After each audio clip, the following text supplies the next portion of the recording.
Born and raised in the Southwest. I have, however, lived a very large portion of my life in New York City. It's been the hub of my travels for some time now.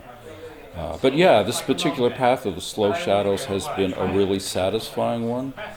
These images run deep in my genetic memory. They run deep in all our genetic memories, I think. Every piece radiates its own distinct and individual temperament. I'm fascinated by the angular silhouettes. It's very interesting, I think. I love how many of these petroglyphs, images, personages, just kind of float in space, untethered. Many of the figures have no feet.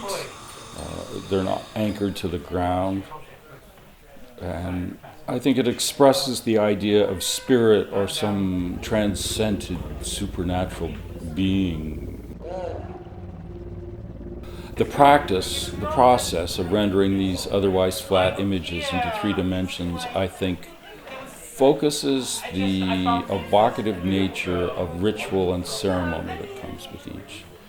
While the greater body of the series is not as meant as direct representations of the early artworks we know as petroglyphs, and that certainly was the spark that ignited this whole pursuit. I did at the outset render the figures wholly from their source via direct observation, photos I had taken, sketches I had made over the years. That was an important step in this, is to try to render it accurately in the beginning, to catch the spirit. And you can see some of those efforts here. But over time, that was all abandoned. As would happen as a matter of course and discovery, I found myself in the midst of invention and modification of the original source materials.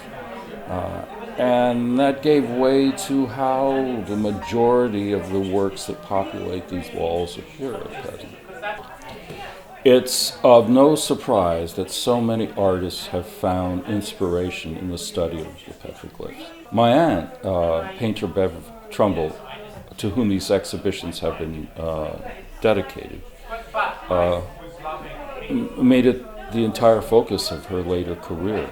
It's certainly evident in the work of many early 20th century artists,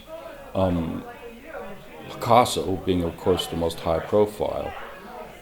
The mystery, the beauty, the idea of some long-forgotten fur-clad Leonardo reaching out over millennia to express aspects of his or her prehistoric lives, recording their experiences on the surface of a cliff or cave wall.